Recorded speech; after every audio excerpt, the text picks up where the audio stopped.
DKO or Divine Knockout is a platform fighter featuring mythological gods and co-op action that can be enjoyed by anyone of any skill level. This game just came out earlier this month and I'm having so much fun playing it. And today, I'm going to be giving you 5 reasons why you should play DKO, in no particular order, but starting with the gameplay is arguably the most important aspect of any game. And we all know how if a game doesn't play well, it can ruin the entire experience. So with that, if you're a fan or even just have some experience with fighting games or MOBAs, then DKO just might be the game for you.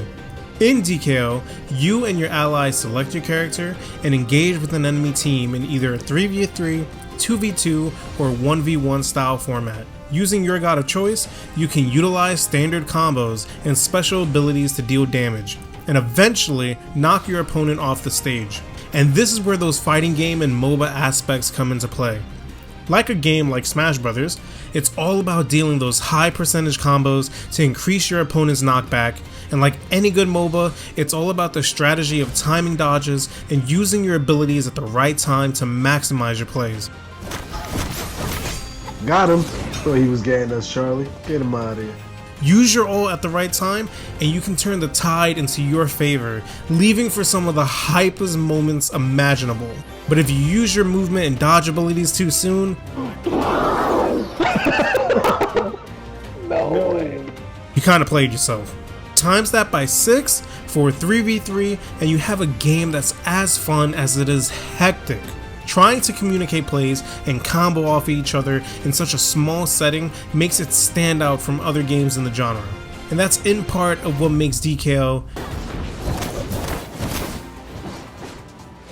Part of the problem of finding a good game to get into with friends nowadays is that you're usually left with 2 options. You either have to be super dedicated or grind the game out like with Destiny or Final Fantasy, all in an effort to get the right loot to maximize your experience. Or you're stuck just playing standard battle royales, because nowadays, there's not a lot that you can just jump in and out of easily. You know, something to play a match or two and just call it a day. Well, with DKO, all matches are in a best of 3 format, which does make it sound like the game will last for a while, but they don't. Matches are quick, rarely ever lasting more than 15 to 20 minutes on the longer side. And because it's more of a fighting game and not a traditional MOBA, it's a very simple game to just pick up and play. Because of the smaller scale, it never felt high stakes, and it never felt like the opponents were sweaty. Not like a battle royale game like Apex or Warzone, where unless you know the game inside and out and you've been practicing a lot, opponents will literally run circles around you. And with DKO, that's partly due to the DKO has a good amount of content right out of the gate. It's not a great, but it's good. It's a good starting point. The game's only been out for a month and it already has a healthy variety of maps and game modes, with a detailed tutorial and training mode that allows you to practice as anyone. It may seem like obvious things for a game to have, but I've been burned before. You can even test out characters you don't own. But if you wanted to just get straight into it, besides the 3 battle formations, you also have game modes like your standard knockout, oddball, king of the hill, and gold rush.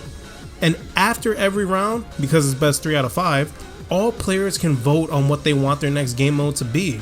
So if you're fighting a team that's exceptional at holding points in King of the Hill with their close range setup, try running from them in oddball, a game mode all about holding a crown and running away from your opponents.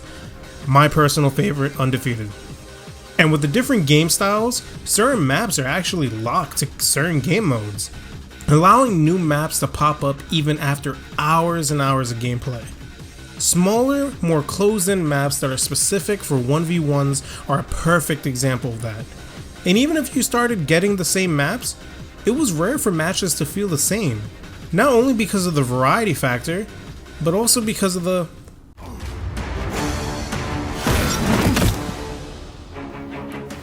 Now, if you're familiar with popular mythologies, then you'll probably recognize most of these gods just based off of their appearance.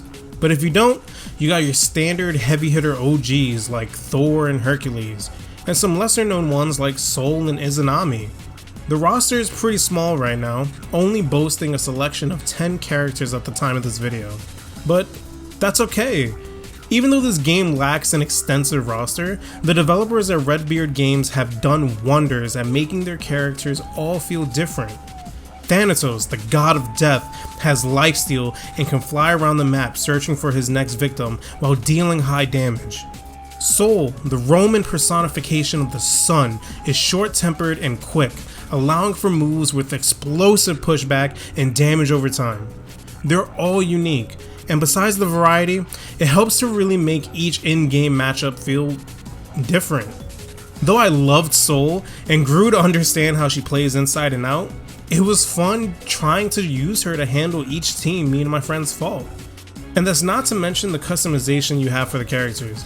By playing as the same character, you can earn extra rewards such as god tokens to unlock other gods, and extra perks to attach to your character, which allows you to have just a bit of player expression when building your character a certain way.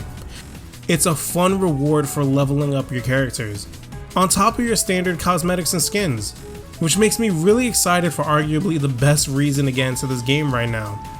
And that's...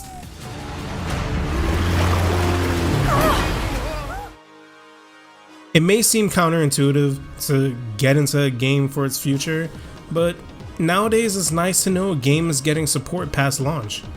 DKO is only in its base form right now, so imagine what it will be like months from now. The developers have already teased their roadmap, showing interest in supporting this game way past launch, even going as far to tease their first new character, Zeus, who already looks awesome. More game modes, maps, characters, patches, and more are all just slowly going to be rolled out. And knowing that all of these updates are free makes it even better. If you want a new god, just play the game. If Redbeard Games keeps supporting the future of DKO and listens to fan feedback, it just might have the potential to be that next big competitive game, and I can easily see it going there. It was only released earlier this month free for PlayStation Plus members alongside Biomutant and Mass Effect Legendary Edition, but you can also catch it on PC and Xbox. In that short time, it's already been a hit with my friends. We love it and we enjoy it, and if you try it out, you might like it too. Check this game out if you can and let me know what you think about it. Enjoy the rest of your day and take care.